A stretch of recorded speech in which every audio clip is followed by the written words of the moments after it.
The woman seemed to be visiting her boyfriend in prison, but in fact she handed him the SIM card hidden in her nail art. SIM cards are extremely valuable in prison. The man earned $5,000 with it, yet he spent all of it on clay, a key part of the escape plan. During the recreation time, he deliberately put stones into the lawnmower, making them fly out and break the car window. The doctor looked helpless when he saw this. A prisoner took the chance to tell the doctor he could fix the car perfectly and wouldn't charge a penny, so the doctor agreed willingly, not knowing the prisoner and that man were accomplices. The guard took the prisoner to the door. He faked an asthma attack, quietly approached the guard, and used the clay to make an impression of the key. Now only the car modification was left. He seemed to be repairing the car, but actually looking for a hiding place. When everything was ready, the accomplice hiding in the kitchen acted immediately. He added poisonous mushrooms to the food to make everyone hallucinate. Seeing everyone eat the prison meal, he sent a signal to Richard with his eyes. Richard took the initiative to find the guard, telling him he needed to go to the infirmary so he could leave early. Soon the mushrooms took effect. Everyone danced in their seats. Even the chef had hallucinations. Then Paul cut his hand with a knife. The guard took him to the infirmary, and they met there. As the prison fell into chaos, doctors received a rescue call and rushed to the cafeteria with their medical kits. Richard found the opportunity, used his tools to open the handcuffs. Then they froze the door lock with liquid nitrogen and successfully opened the door. The corridor was empty. They quietly went to the main gate. Richard inserted the homemade key into the lock, but before he could turn it, the sound of guards came from nearby. To cover Richard, Paul took the initiative to distract the guards. In this way, Richard managed to escape. He carefully avoided the guard's search, then hid in the doctor's car. According to the doctor's diagnosis, the mushrooms at noon were poisonous, and oranges could relieve the symptoms. After saying that, the doctor prepared to drive away. Strangely enough, in the trunk, there was nothing at all. The guards checked the doctor's car carefully, but found nothing. Where on earth was Richard? After the doctor got home and got out of the car, the back seat of the car suddenly moved. A knife cut through the back seat, and Richard crawled out of it. It turned out that when he was repairing the car, he had already planned to hollow out the back seat. In this way, he escaped from prison.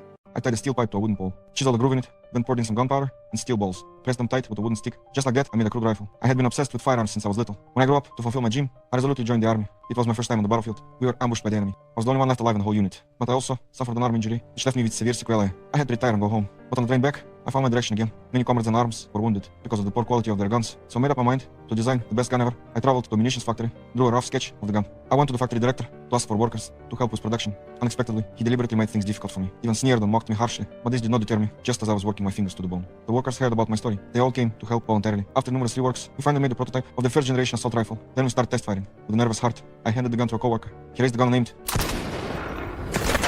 The bullet pierced through the iron bucket instantly. My partners flipped the bucket over, took out the cartridge cases inside, found that the force distribution was very even. We finally succeeded with the colonel's recommendation. I presented the gun to the general. The general came to the shooting range personally to test it. After an intense round of shooting, the general praised it highly, decided to let me represent the war zone, to participate in the weapons design competition. With the general's recommendation letter, the research institute attached great importance to me. Not only did they arrange a private office for me, but also specially assigned an assistant to me. After a month of preparation, the selection day finally arrived. But to my great surprise, the rifle failed the selection because it kept jamming, but I did not give up. Continued to devote myself to improving the gun. But every time I made improvements, new problems would crop up one after another. Just then, I thought of the crude rifle I made as a child. It suddenly dawned on me. The simpler the structure, the less likely the gun was to malfunction. After sorting out my thoughts, I began to simplify the parts again. Soon, a brand new rifle was born. I rushed to the shooting range immediately, raised the gun and pulled the trigger. Every shot hit the bullseye, but my actions attracted the attention of the management staff. They called the guards, arrested me for firing a gun without permission. But looking at the bullet holes on the iron bucket, I smiled with relief. Before long, the competition kicked off officially to test the performance of the firearms. All the guns had to pass tests of being soaked in water and buried in sand. Under such harsh conditions, many guns jammed. Only the assault rifle I designed remained intact, completed the assessment perfectly,